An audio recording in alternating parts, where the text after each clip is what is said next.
Hello, Detroit. I want to tell you this afternoon what the city is doing to set up an emergency food distribution network next week in the event that the SNAP benefits are reduced. And I think, as many people know, you get a monthly bridge card once a month.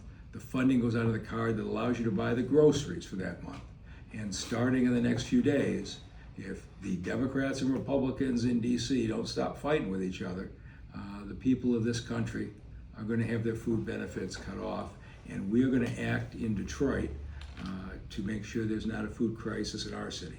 As I'm taping this at 2:30 on Friday afternoon, a court has ruled to try to slow them down. But as we've seen in the federal government last year, court rulings are frequently reversed, and so everybody in the city is moving full speed ahead. What you see in front of you is the city's emergency response team, the same folks who responded when the water main broke last winter in Southwest Detroit, who did the response in the pandemic during COVID. And they've been meeting for the last week. And on Wednesday, I authorized $1.75 million to go to purchase food for the people of the city. I'm going to talk to you about what we're going to do to get that distributed.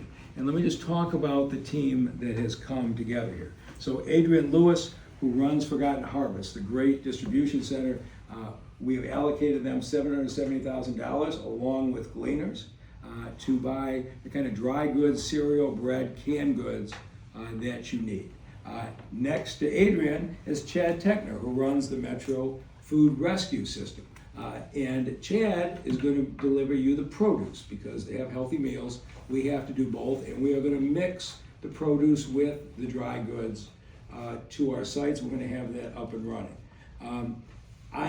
There is only $1.75 million that I had the legal authority to do without council action, but Tanya Staudenreiter, our chief financial officer, and Julie Schneider, our housing director, found the money from federal and state grants that we could move immediately, and that will get us through next week.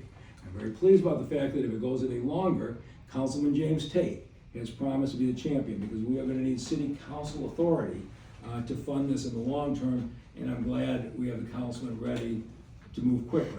50% of our challenge is buying food. The other 50% is getting it out to the food pantries so that thousands of families that weren't food insecure last week can get what they need without long delays. And so I'm really pleased that Tony Stovall and Josh Roberson from the city's Department of Neighborhoods are going to be responsible for the overall coordination. I expect them to have 100 distribution sites up and running next week if they're needed. I am really glad that Wanda Bowman from the Detroit Area Agency on Aging will be partnering with Crystal Perkins from the General Services Department.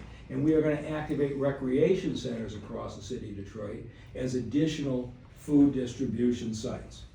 If we go on beyond a week, we are going to need the philanthropic community to pitch in. It is going to be a huge expense in the city, and the nonprofits and the corporations have been tremendous partners before, and Terry Daniels from the Grants Management Office will be reaching out, and we hope we have the same kind of support we always have. The overall coordination will be done by Tricia Stein, our chief strategist, by Tim Stark, the deputy chief of staff, and all coordinated by Deputy Mayor Malia Howard.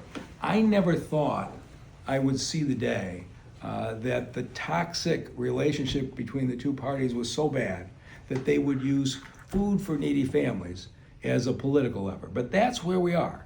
And if they don't act and the courts don't make them behave, we will have a financial crisis or food crisis all across this country. And I just want to say thank you to every one of the people in this room, because while the rest of Detroit may be out trick-or-treating or watching football or enjoying the fall weekend, this group will be here building out an emergency food distribution network. And if we get to Monday and the problem hasn't been solved, I'll come back to you and let you know where the food pantries are located, what the hours are, and how you access them, so the people of this city won't be going hungry. So we'll be back to you on Monday, and thank you to all of you for what you're doing.